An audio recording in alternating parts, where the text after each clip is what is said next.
publishers are taking advantage of the new opportunity not to have to produce all the content themselves, but there's still a great notion that content is something that needs to be exclusive to certain publishers. In particular, the big ones, they think that when they have this exclusivity, all the visitors, all the audiences are going to flock to their websites. And it's not going to happen, right? Because in today's world of, hyper online, always in the cloud, etc., the content needs to travel to the user. The user won't ever travel to the content, right? And in that respect, I think publishers need to learn from other industries. For instance, the TV industry, right? Where TV industry has learned that, they don't need to produce all the content themselves, right? And still can create a great brand and, a great value proposition to the user. So I think that the market for video is the most valuable in terms of advertising that you can find, right? So as long as you're able to create a way to target, you will achieve superior eCPMs, right? Europe in particular has a problem because they are going to forbid third-party cookies in 2018. So the European ad industry has a problem in being able to create the same targeting than, for instance, a Facebook or YouTube, who doesn't have to provide third-party cookies, right? And hence that may, when you begin to lack the targeting information that the advertising industry needs, then the prices will erode. But as long as you are able to provide great targeting information, prices will be great. The new EU regulation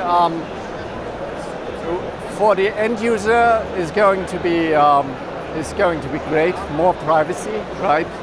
On one hand side, but it also will mean less relevant advertising or more of the same advertising, which is going to be bad for the user.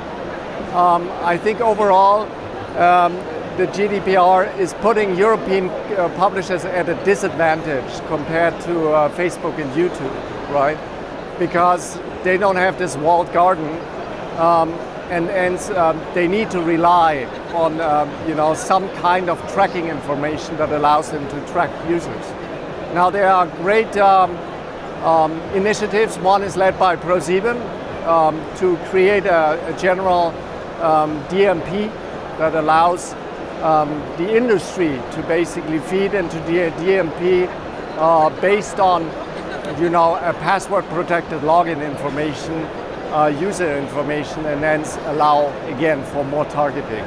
And that's going to be good for the users, good for the industry. The question is how many users are going to deliberately allow or go that path of having to sign into websites in order to consume content.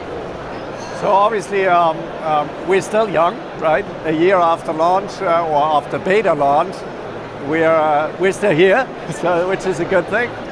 We are also the only marketplace remaining in Germany, Austria, Switzerland, because the other two folded, which is also great, gives us a bigger market, right? We're bringing in rapidly new content providers of really big quality, and not only German content, but a lot of English-speaking content. For instance, Scoop Networks signed on, which is providing great quality entertainment content. And we believe that the distinction is going to happen on the content level. So how premium is your content, because that makes people want it, right? And when they want it, they will sign up. And the other side, how well can you monetize it, right? So these are the two things. It's all about your premium content, and then it's about are you providing a brand safe, 100% brand safe, 100% viewable experience for the advertisers to play out their advertising. Then I think we will do great. I think we have everything in the in the platform already that allows us to do that, and we should be fine. The other thing that is really important is that we serve a self-service model where editorial teams can actually fetch content, put it on articles, and display it. But we don't believe that this is a model that will have that will scale quickly enough, right? So we developed a whole set of plugins and widgets that allow us to distribute content proactively into articles, into certain spaces of the website, so the editorial team doesn't have to do anything anymore. And this gives us greater control over the quality of the content that is being distributed, and also about the video view rates that we achieve. So we achieve phenomenal growth rates with this model. 100% match of the content to, for instance, an article is something that is not needed according to what publishers tell us, because the article talks about it itself. You don't need to repeat it in a video, right?